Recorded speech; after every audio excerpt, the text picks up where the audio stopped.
बिहार में निकाय चुनाव पर रोक लगने के बाद से जेडीयू और बीजेपी के बीच जुबानी जंग छिड़ गई है। दोनों दलों के नेता एक दूसरे पर बयानों के बाण चला रहे हैं। एक तरफ जेडीयू के राष्ट्रीय अध्यक्ष ललन सिंह ने प्रधानमंत्री नरेंद्र मोदी को बहरूपिया करार दिया है, तो वहीं दूसरी तरफ बीजेपी ने ललन सिंह के खिलाफ मोर्चा खोल दिया है और कहा है कि ललन सिंह अपने बयान के लिए माफी मांगे। इसी बीच जेडीयू संसदीय बोर्ड के राष्ट्रीय अध्यक्ष उपेंद्र कुशवाहा ने ललन सिंह के बहरूपिया वाले बयान का समर्थन किया है। उपेंद्र कुशवाहा ने कहा है कि ललन सिंह ने जो कहा वह बिल्कुल ठीक कहा है। उन्होंने बीजेपी पर हमला बोलते हुए कहा कि नीतीश कुमार की देन है कि आज बीजेपी सत्ता का सुख भोग रही है। नीतीश कुमार ने बीजेपी को अछूत से छूत बनाया। उपेंद्र कुशवाहा ने कहा कि ललन सिंह ने नरेंद्र मोदी को जो कहा है वो ठीक कहा है। सबको पता है कि बीजेपी के लोगों का कैसा व्यवहार है। बीजेपी के नेता हैं कुछ और खुद को दिखाते कुछ और है। यही बीजेपी का बहरूपियापन है। इसमें माफी मांगने जैसी बात कहाँ है। उपेंद्र कुशवाहा ने कहा कि अगर समता पार्टी नहीं होती तो बीजेपी के लोग 7 जन्म में भी सत्ता पर काबिज नहीं हो पाते। समता पार्टी और नीतीश कुमार की देन ही है कि आज बीजेपी केंद्र की सत्ता में है। पहले बीजेपी को देश के सभी राजनीतिक दल अछूत मानते थे। एक बार आप भी सुन लीजिए कि क्या कुछ बोल रहे हैं उपेंद्र कुशवाहा। जबरदस्त दावा हो रहा है। अति पिछड़ा समाज के बहुत बड़े हितैषी हैं बीजेपी के लोग। आरक्षण की वकालत बहुत जोर से कर रहे हैं, जबकि सच्चाई ठीक इसके विपरीत है। लगातार भारत सरकार की ओर से आरक्षण विरोधी, पिछड़ा विरोधी, दलित विरोधी, अति पिछड़ा विरोधी निर्णय होते रहे हैं और आज भी हो रहे हैं। अभी कुछ दिन पहले एक डिसीजन हुआ। उस डिसीजन से पहले 2 साल पहले एक और निर्णय हुआ, जिस निर्णय के बारे में सब लोगों को जानकारी है। भारत सरकार के बड़े अधिकारी के रूप में लोक सेवा आयोग से IAS लोगों की बहाली होती है। उसके अतिरिक्त भारत सरकार ने एक निर्णय लिया कि बिना योग्यता की कोई जांच किए हुए, बिना कोई प्रतियोगिता परीक्षा किए हुए कुछ लोगों को सीधे भारत सरकार में अधिकारी बनाया जाएगा और लगभग 40 लोगों को अधिकारी बनाया गया, जिसको लेटरल बहाली की संज्ञा दी गई। जितने लोग बहाल हुए हैं उसमें एक भी पिछड़ा या दलित समाज का नहीं। खैर यह तो पुरानी बात है। अभी हाल में निर्णय हुआ, UGC जो यूनिवर्सिटी और कॉलेज को देखने वाली संस्था है भारत सरकार की, कैसे टीचर्स की बहाली हो, बाकी और भी रूल्स रेगुलेशंस यूनिवर्सिटीज के लिए, कॉलेज के लिए क्या हो, इसको बनाने का काम, देखने का काम UGC करता है। UGC ने एक निर्णय लिया जो यूनिवर्सिटीज में, कॉलेजेज में असिस्टेंट प्रोफेसर, प्रोफेसर या एसोसिएट प्रोफेसर की बहाली होती है, जो बहाली की प्रक्रिया निर्धारित है उससे अलग प्रोफेसर ऑफ प्रैक्टिस, इस नाम से प्रोफेसर की बहाली होगी, ऐसा निर्णय UGC ने लिया। और इसमें बहाली के लिए कोई क्वालिफिकेशन नहीं है। सुनकर आश्चर्य होगा, कॉलेज में किसी को टीचर बनना है तो MA पास हो, PhD हो, नेट हो, इत्यादि इत्यादि नियम है। लेकिन यह जो बहाली की बात नए तरीके से की जा रही है UGC की ओर से, उसमें कोई एजुकेशनल क्वालिफिकेशन की जरूरत नहीं है। बिना शैक्षणिक कोई योग्यता के कोई भी व्यक्ति अब यूनिवर्सिटी में, कॉलेज में प्रोफेसर बन जाएगा। और इस तरह से प्रोफेसर बनेगा, कोई प्रतियोगिता जांच की विधिवत प्रक्रिया भी नहीं।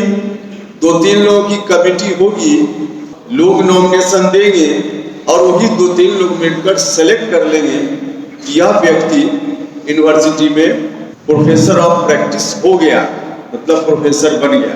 और इनकी संख्या जो टोटल पोस्ट है उसके 10% तक इनकी संख्या हो सकती है। मतलब 10% लोग इस तरीके से बहाल होंगे। सीधे तौर पे यह पिछले दरवाजा से बहाली की कोशिश है, जिसमें कोई शैक्षणिक योग्यता की जरूरत नहीं। अब इस तरह से बहाली होगी, उसमें स्वाभाविक रूप से कोई रिजर्वेशन का मामला नहीं होगा। जो लेटरल एंट्री हुई बड़े अधिकारियों के लिए, जिसकी चर्चा मैंने प्रारंभ में की, उसमें कोई दलित नहीं, कोई ओबीसी नहीं, अति पिछड़ा नहीं। तो इस तरह से कॉलेज टीचर की भी बहाली होगी, तो उसमें भी स्वाभाविक रूप से यह बात स्पष्ट है कि कोई दलित अति पिछड़ा की बहाली तो नहीं ही होगी। एक आध कभी अपवाद में भले कोई आ जाए। तो इस तरह से बहाली की प्रक्रिया करके आरक्षण को सीधे समाप्त कर देने की जो उनकी योजना है, उसी का यह एक बड़ा उदाहरण अभी है। भारतीय जनता पार्टी के लोगों को जवाब देना चाहिए कि आखिर इस तरह से बहाली का क्या अर्थ है। अब इस तरह से जो बहाली की प्रक्रिया की अधिसूचना जारी हुई है, इससे तो स्पष्ट है कि भारतीय जनता पार्टी को कोई दलित पिछड़ा अति पिछड़ा से कुछ भी नहीं लेना देना है। यह बिल्कुल साफ है। और इस तरह से बहाली की जब प्रक्रिया बनी है, तो अपने चहेते को लोग बहाल करेंगे। आरएसएस के ट्रेंड लोगों को कॉलेज यूनिवर्सिटी में इसी चोर दरवाजा से लोग भेजेंगे। यह साफ है, स्पष्ट है, इसमें समझने में कोई कठिनाई नहीं। तो बीजेपी के लोगों को जवाब देना चाहिए कि क्या देश में जो यूनिवर्सिटी है, कॉलेज है, इसी तरह से पिछले दरवाजे से बीजेपी के चहेते लोग बहाल होंगे और फिर देश का मान सम्मान दुनिया में बढ़ेगा? क्या होगा, इसका जवाब देना चाहिए। देखिए, बहुत किसी खास विषय में बड़ी विद्वता अगर किसी व्यक्ति में अनुभव के आधार पर आ गई हो, तो एकाध अपवाद के रूप में पहले भी इस तरह का नॉमिनेशन हुआ है। उसकी एक प्रक्रिया पहले रही है। लेकिन एकाध कोई व्यक्ति कभी कभी बहुत बड़ा कवि हो गया, साहित्यकार हो गया, तो उसको यूनिवर्सिटी में गेस्ट टीचर के रूप में, वह भी रेगुलर बहाली के रूप में नहीं, बिल्कुल खास क्लास के लिए या कभी कोई विशेष रूप से उस तरह का एकाध कभी कभी हुआ है।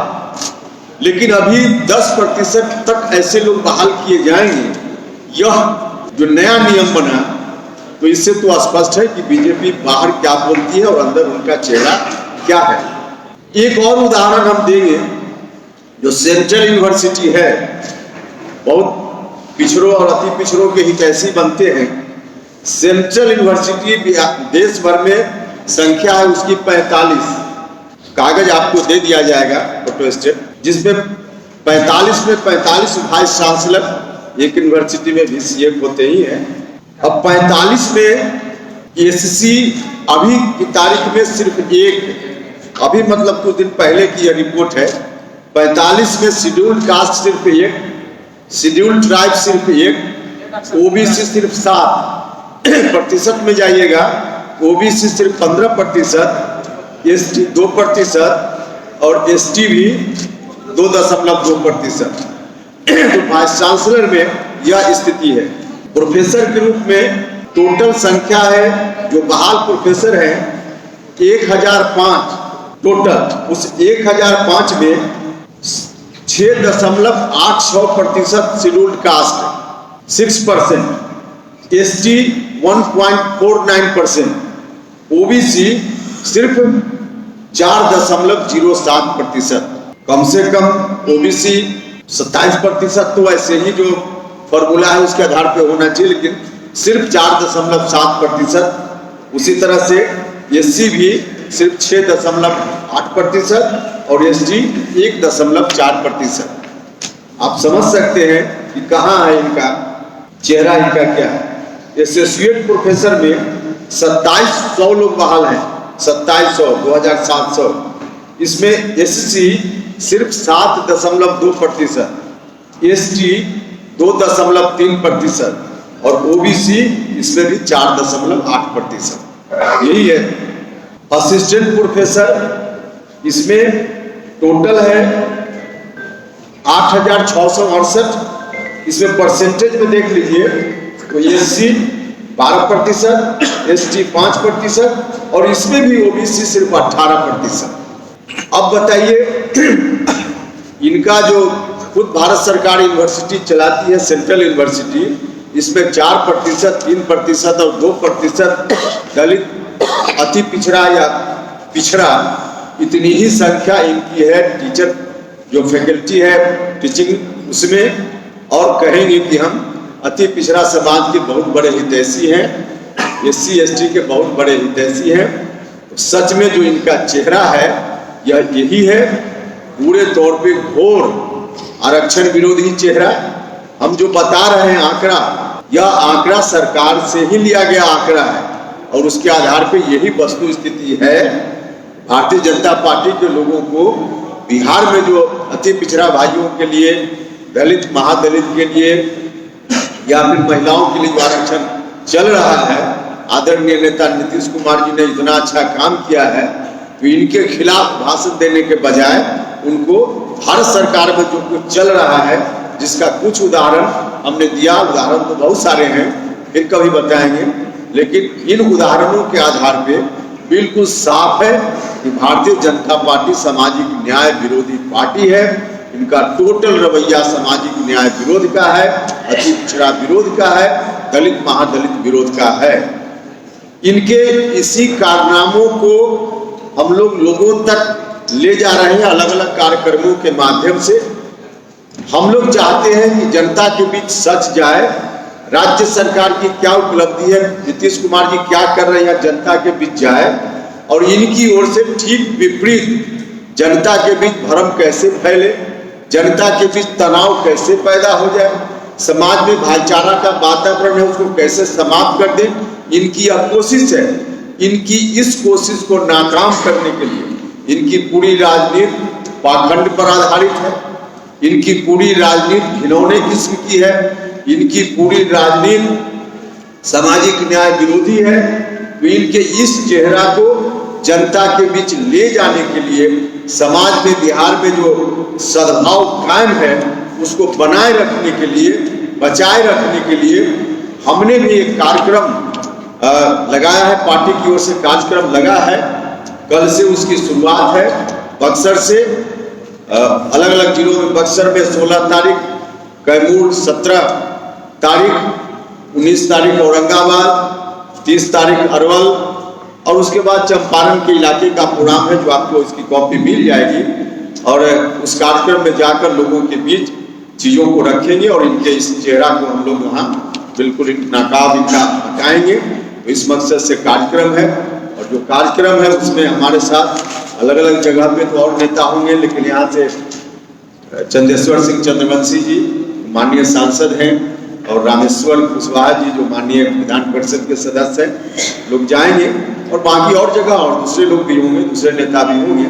तो यही कार्यक्रम है और इस कार्यक्रम में एक चीज सिर्फ आपकी जानकारी के लिए बतावें कि सामान्य तौर पे जो कार्यक्रम होता है और हम लोग जाते हैं जिला में, रात में रुकते हैं तो सर्किट हाउस या जिला हेडक्वार्टर में कहीं रुकते हैं, होटल इत्यादि में। इस कार्यक्रम में हम लोग जहाँ भी जा रहे हैं कहीं सर्किट हाउस में नहीं रुकेंगे, जिला मुख्यालय में नहीं रुकेंगे, रात्रि विश्राम गांव में होगा, कहीं लोगों के बीच होगा और गांव में जाकर के रात में भी रुकेंगे, उनके बीच ग्राम चौपाल का भी कार्यक्रम करेंगे। तो इसी तरह से पूरे बिहार की यात्रा बारी बारी से हर जिला की होगी।